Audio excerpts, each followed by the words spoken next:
기독교는 회복시키고 화해시키는 종교입니다. 죄로 인해서 죽을 수밖에 없는 인간들을 위해서 독생자를 보내주시고 하나님께서 우리를 용서해 주셨습니다. 다시 하나님의 자녀로 삼아주셨습니다. 죄는 우리가 범하고 하나님께로부터 우리가 버림을 받았습니다. 그런데 우리 안에는 하나님의 형상이 있습니다. 그렇기 때문에 하나님께서 나를 닮은 자식이 죄 가운데서 어두운 길에서 방황하는 것을 보시면서 우리를 그리워하셨습니다. 어느 신학자는 그리움의 신학이라 그러한 책을 쓴 적이 있습니다. 하나님께서 우리가 죄를 짓고 하나님을 떠났는데 하나님이 우리를 그리워하시고 마침내 하나밖에 없는 독생성자 예수 그리스도를 우리를 대신해서 유월절의 어린 양으로 제사의 제물이 되게 하신 거예요. 모양은 십자가에 달려 들어가셨지만 유월절의 양을 칼로 찔러서 죽이는 것처럼 예수 그리스도를 그렇게, 그것도 유대인의 손에 의해서, 로마의 군병에 의해서 그렇게 예수님을 십자가의 처참하게 못 박으셨습니다. 하나님은 사랑이시기 때문에 그렇습니다. 믿음 생활하는 것은 이 사랑의 하나님을 만나는 것입니다. 우리도 그분을 닮아서 사랑하면서 살아가는 법을 배우는 것이 신앙생활하는 것이 아닌가 싶습니다. 하나님은 잃은 자를 찾고 또 찾으시는 하나님의 깊은 사랑을 깨닫고 그 사랑으로 우리가 살아야 됩니다. 본문의 말씀은 호세아 선지자의 가정을 통해서 이스라엘을 향하신 하나님의 사랑을 나타내시는 말씀입니다.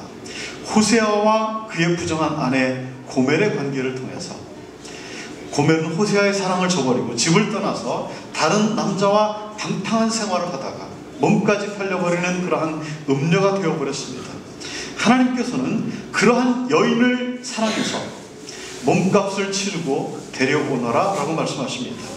이 부정한 여인을 다시 찾아와서 사랑한 것처럼 하나님께서는 이스라엘이 음녀와 같이, 이스라엘 사람들이 우상을 섬기고 하나님을 떠나고 죄 가운데 빠져 있는 것을 이제 이 고멜에 비유를 한 것입니다. 그러니까 성경이 이 호세아와 고멜의 관계를 통해서 하나님과 우리와의 관계를 비유적으로 표현하신 것입니다.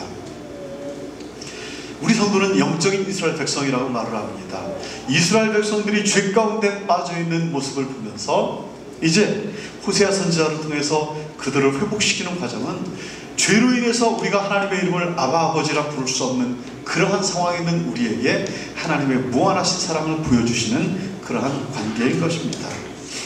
우리가 하나님의 형상을 닮았기 때문에 우리가 죄로 인해서 하나님으로부터 멀어졌지만 하나님은 우리를 더 이상 죄인으로 보지를 않는 것입니다.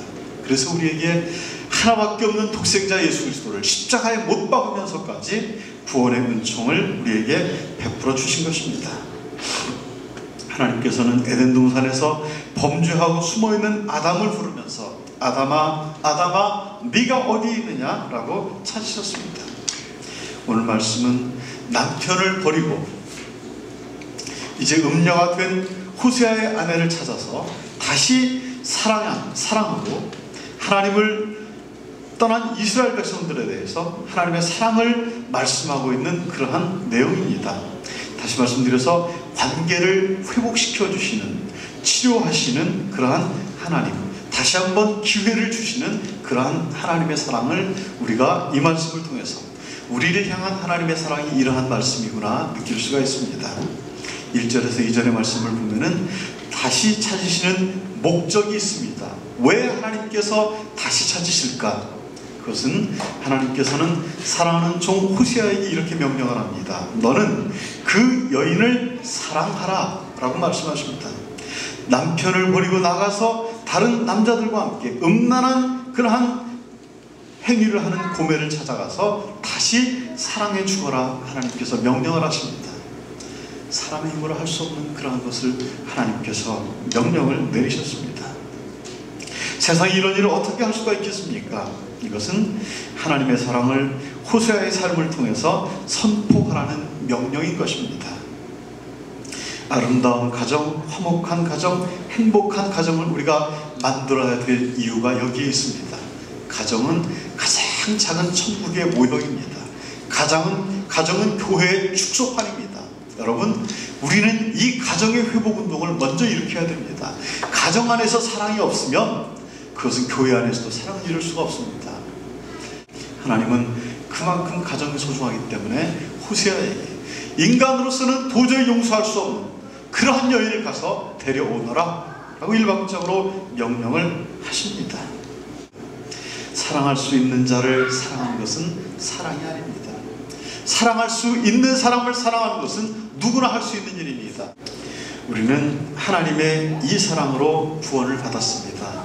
우리의 의로 구원을 받은 거 아닙니다. 여러분이 잘나서 똑똑해서 구원을 받은 거 아닙니다.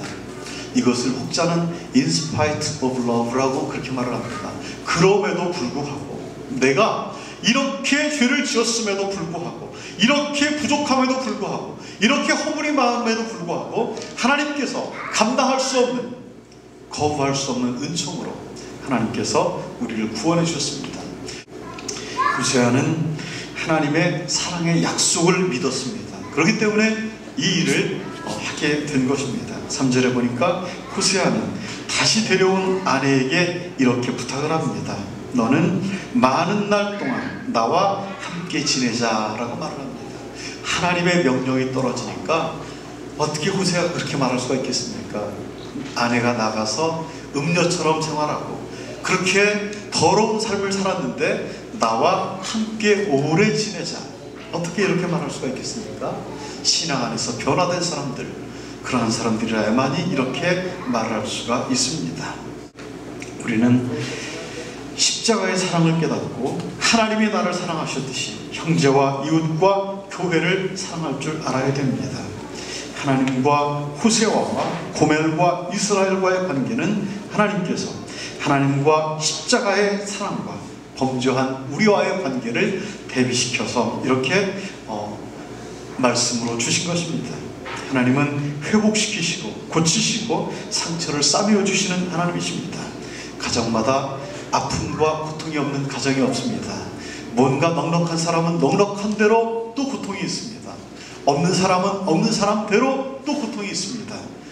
나와 비슷한 사람, 나보다 더 높은 사람을 바라보니까 나는 왜 이 모양이지? 이렇게 생각을 합니다.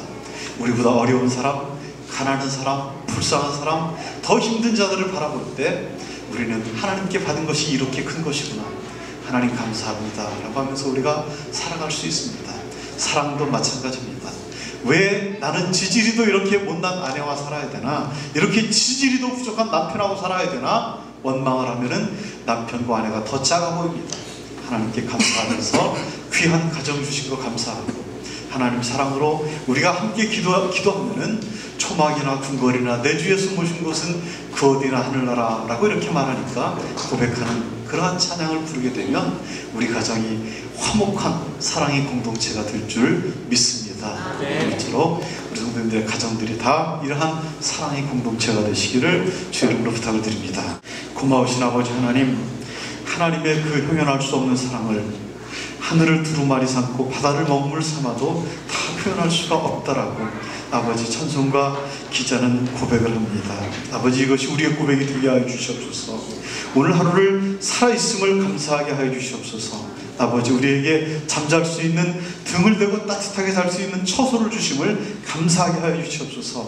우리에게 자녀를 주심도 감사하게 도와주시옵소서. 예배할 수 있는 이 공간을 주심도 감사하게 도와주시옵소서. 하나님, 참으로 하나님께 받은 바 사랑을 그 사랑에 감격해서 우리도 사랑을 함께 나누는 아름다운 세상의 가족들이 다 될 수 있도록 하나님 축복하여 주시옵소서. 예수 그리스도의 이름으로 기도하옵나이다. 아멘.